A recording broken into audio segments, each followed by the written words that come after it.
നമസ്കാരം.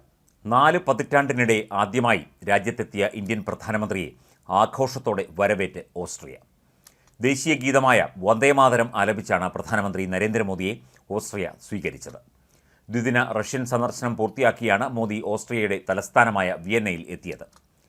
മോദിക്കായി Ritz Carlton ഹോട്ടലിലാണ് Austrian ഗായക സംഘം വന്ദേമാതരം പാടി അവതരിപ്പിച്ചത്.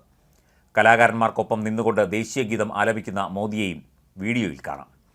രാവിലെ എത്തിയ മോദി ഇന്ത്യൻ സമൂഹത്തെ അഭിവാദ്യം ചെയ്തു. പ്രസിഡന്റ് അലക്സാണ്ടർ വാൻ ഡെൻ ബെലനുമായും ചാൻസലർ കാൾ നെഹാമറുമായും മോദി കൂടിക്കാഴ്ച നടത്തും.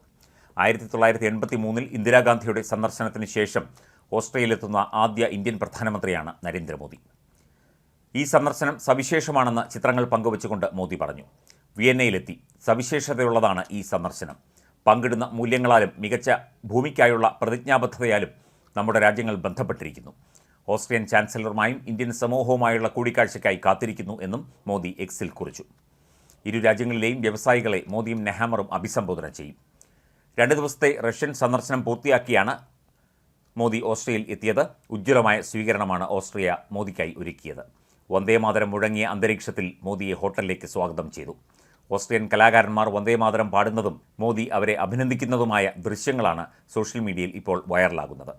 വിയന്നയിലെ റിറ്റ്സ് കാൾട്ടൺ ഹോട്ടലിൽ എത്തിയ പ്രധാനമന്ത്രിയെ ഹോട്ടലിൽ വെച്ച് ഓസ്ട്രേലിയയിലെ ഇന്ത്യൻ സമൂഹത്തിൻ്റെ പ്രതിനിധികൾ ചേർന്ന് സ്വീകരിച്ചു. തുടർന്നാണ് മോദിയെ സ്വാഗതം ചെയ്തുകൊണ്ട് ഓസ്ട്രിയൻ കലാകാരന്മാർ ചേർന്ന് വന്ദേമാതരം ആലപിച്ചത്. 41 വർഷത്തിനിടെ ഇതാദ്യമായിട്ടാണ് ഒരു ഇന്ത്യൻ പ്രധാനമന്ത്രി ഓസ്ട്രിയ സന്ദർശിക്കുന്നത്. 83 അന്നത്തെ പ്രധാനമന്ത്രിയായിരുന്ന ഇന്ദിരാഗാന്ധിയാണ് അവസാനമായി ഓസ്ട്രിയയിലെത്തിയത്. ഏറെ പ്രത്യേകതകൾ ഉള്ളത് എന്ന അർത്ഥത്തിൽ സ്പെഷ്യൽ വൺ എന്നാണ് ഓസ്ട്രിയയിൽ എത്തിയതായി എക്സിൽ മോദി കുറിച്ചത്.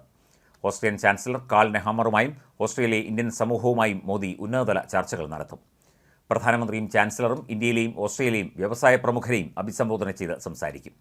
ജനാധിപത്യം, സ്വാതന്ത്ര്യം, നിയമവാഴ്ച എന്നിവയുമായി ബന്ധപ്പെട്ട് ഇതുവരെ ഇരു രാജ്യങ്ങൾ തമ്മിൽ പങ്കിട്ട മൂല്യങ്ങൾ എക്കാലത്തെയും മികച്ച പങ്കാളിത്തം കെട്ടിപ്പടുക്കുന്നതിനുള്ള അടിത്തറയാണെന്ന് ഓസ്ട്രിയൻ സന്ദർശനത്തിന് മുന്നോടിയായി പ്രധാനമന്ത്രി കഴിഞ്ഞ ദിവസം വ്യക്തമാക്കിയിരുന്നു.